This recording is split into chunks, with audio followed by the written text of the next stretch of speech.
I want to remind you that Hammond Communications posts a recording of these news conferences in the NCAA Digital Media Hub at ncaa.veritone.com. Transcripts are provided by ASAP and will be posted shortly.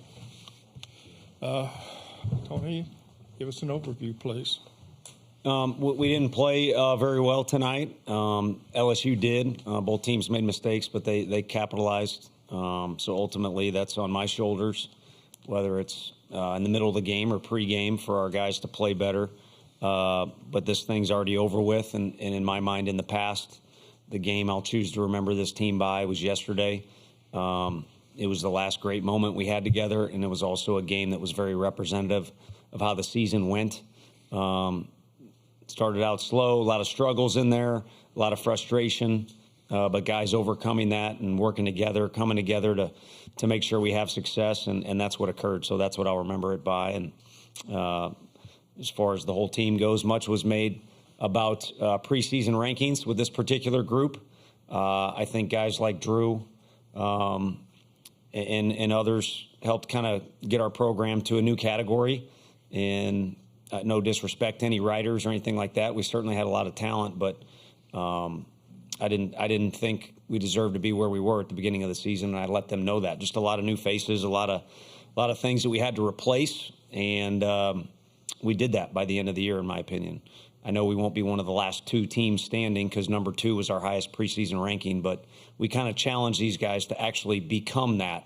And, maybe we are, at least top 5 or somewhere in that category. Again, no disrespect to anybody else. So that's what I remember this team for. And our program needs to get better, but this was a group that helped our program improve, no question, and did some things that others have never done.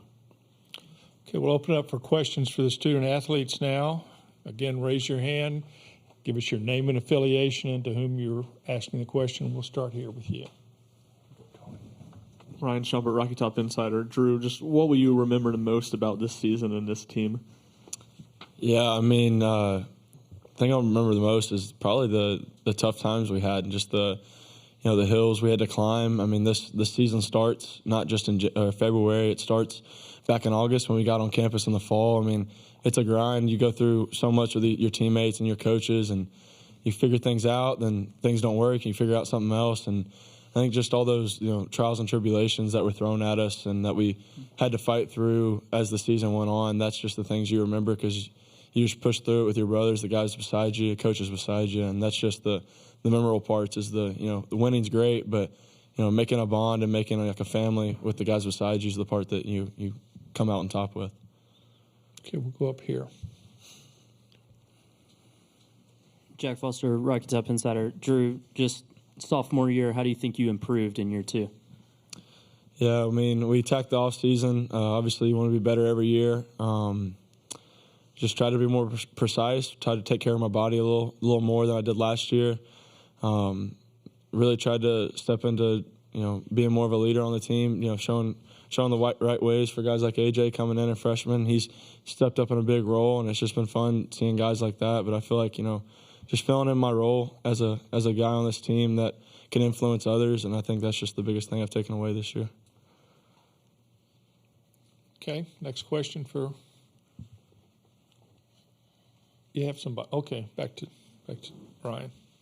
AJ, just how were you able to handle the emotions and kind of your first big leverage postseason moment, and what did you have working for you? Yeah, I thought everything was working pretty well. It was a short warm-up, but just going out there, just trying to breathe and bring myself down to normal heart rate and stuff like that. Just really focused on breathing, and me and Cal, and it kind of all just worked out. Okay, go right here. Wes Rucker with 24/7 Sports. Drew, y'all have had so many times this year where you came back late, you're able to kind of keep fighting, make it happen. What did that help the mood at all throughout the game when things didn't start the way you wanted, and why did it not maybe happen this time? Yeah, absolutely. I mean, that's a good ball club over there. They've got good team, but yeah, I mean, it was never out of reach. It just it didn't happen today. It's baseball. just the way the tree falls sometimes. And so I don't think anybody ever had any doubt. I mean, I think we were just going out there playing the game we all love, and it just didn't happen for us today. Okay, any more questions for the student athletes? Guys, you had a great season. Thank you for coming up. Thank you.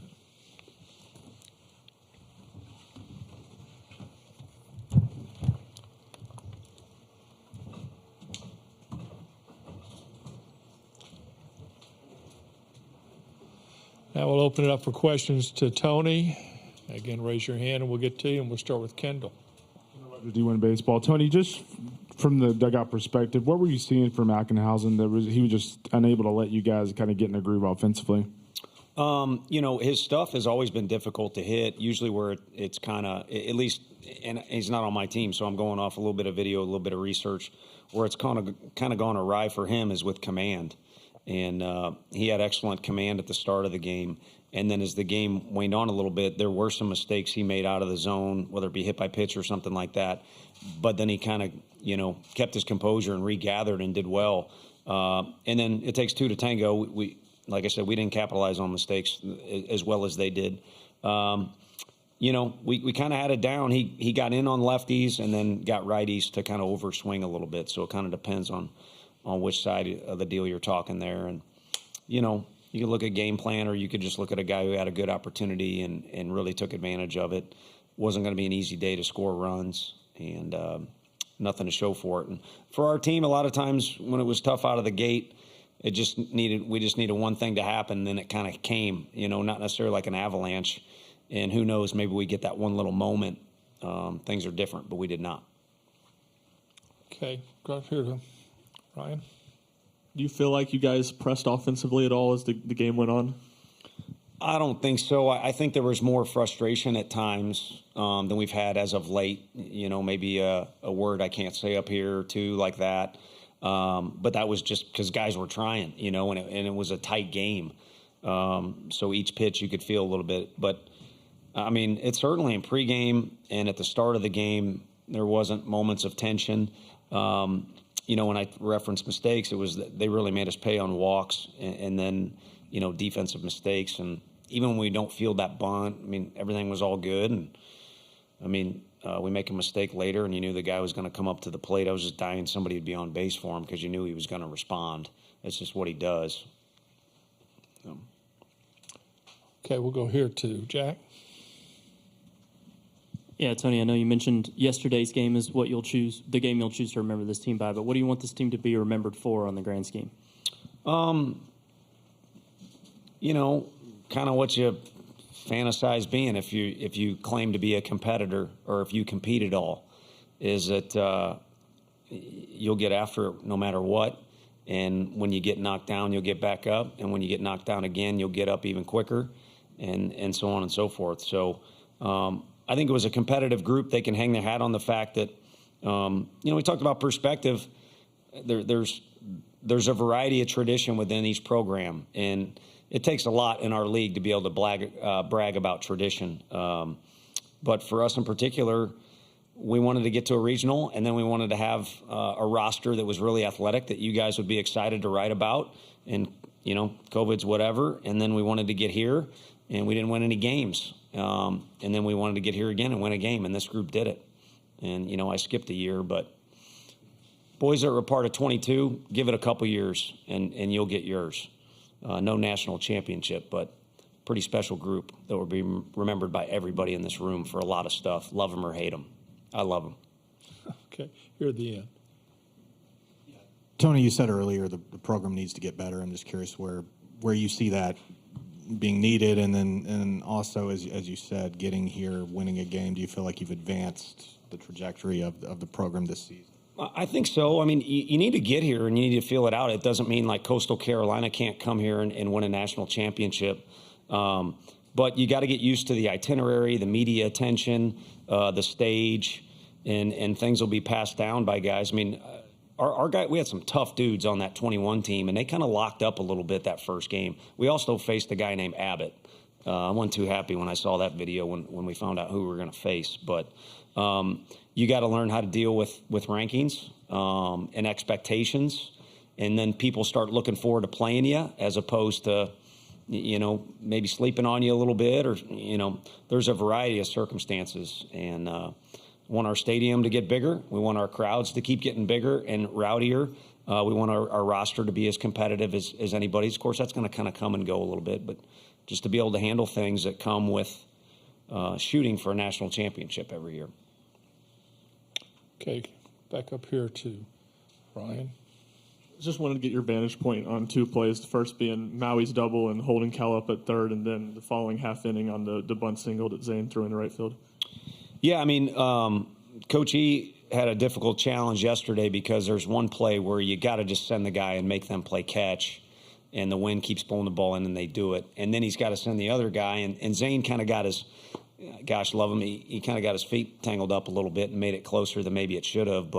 And then you get another difficult decision there. And normally with 2 outs and a double, you got to, but it wasn't there. And if you look up at the Jumbotron to double check, it just wasn't there. And we got a really good hitter coming up next that had a heck of a night the first time we played these guys, and just a little bit of difficulty tonight. So what was your second question? On the bunt, Zane threw into right field, did you like to meet that?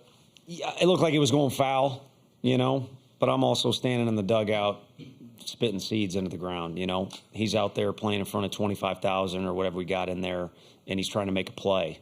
And who knows, it may not have rolled foul. But then again, to try and make a play, I mean, put it in your back pocket is easy to say if you're watching from home.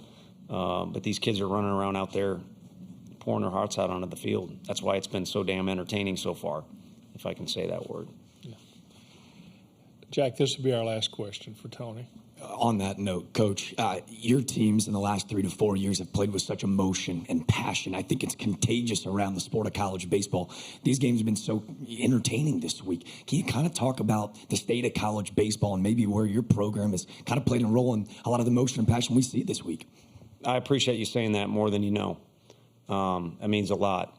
I think last year's team, kind of what I was going on a tangent about or ready to go on a tangent, was they got people talking about the sport. I mean, big leaguers, all kinds of people. And again, part of it was they didn't like me or our players or anything like that, or we did some foolish things or we did some great things, but it got people talking. And we're not the only ones.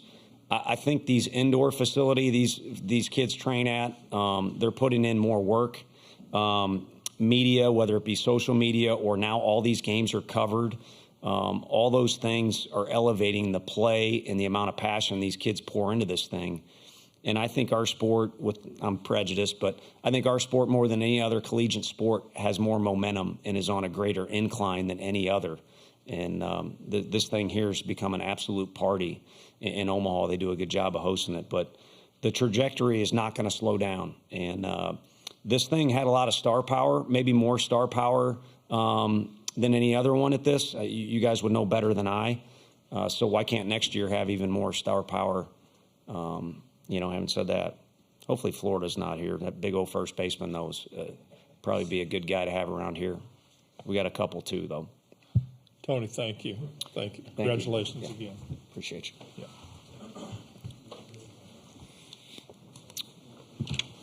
That's a friendly, me and Sully talked today, so that's not a